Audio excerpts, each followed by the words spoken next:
Olá, pessoal! Na aula de hoje nós vamos discutir a Europa no Antigo Regime. A partir do século XVI, uma nova organização social, política e econômica se desenvolveu nos Estados modernos europeus que haviam se formado entre os séculos XIV e XV. Essa organização, característica da Europa moderna, ficou conhecida posteriormente como Antigo Regime. Ela caracterizava-se pela herança medieval refletida na manutenção dos privilégios da nobreza e do alto clero.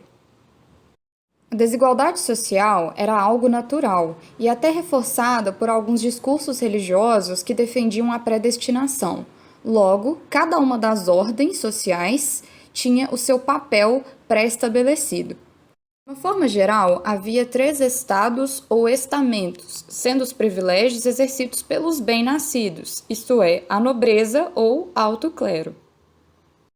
Para compreendermos as profundas desigualdades sociais típicas do Antigo Regime, precisamos definir quais privilégios eram exercidos pela nobreza e pelo alto clero. Os principais constituíam-se em privilégios jurídicos e privilégios econômicos.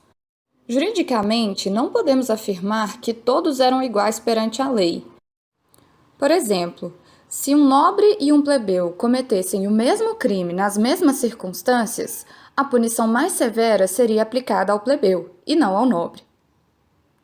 Dentre os privilégios econômicos, talvez o mais notável é a isenção do pagamento de tributos ao Estado por parte da nobreza e do alto clero, além da manutenção dos direitos sobre a produção servil. Na França, por exemplo, até quase o fim do século XVIII, mantinham-se as relações de servidão, com a manutenção da cobrança de impostos que remontam ao período medieval, dentre eles a corvéia e a gabela, imposto sobre o sal. Politicamente, o Antigo Regime está associado à monarquia hereditária de origem divina, o que revela o papel da religião no processo de fortalecimento dos reis. Esse processo tem seu ponto alto no governo absolutista, no qual o rei exercia plenos poderes. Contudo, é importante ressaltar que o rei não administrava o Estado sozinho, contando com o auxílio de funcionários, nobres naturalmente, que compunham a burocracia estatal, isto é, a administração pública. O conjunto das práticas econômicas nas monarquias modernas ficou conhecido como mercantilismo, caracterizado por grande controle estatal sobre a economia. As atividades produtivas voltavam-se à acumulação de riquezas, representada por metais preciosos e compreendida como o principal indicador de prosperidade. O comércio intercontinental com as colônias na América contribuiu muito para a geração de recursos, principalmente com a prática do exclusivo metropolitano. Nesse ponto, é interessante refletirmos sobre a origem da expressão Antigo Regime.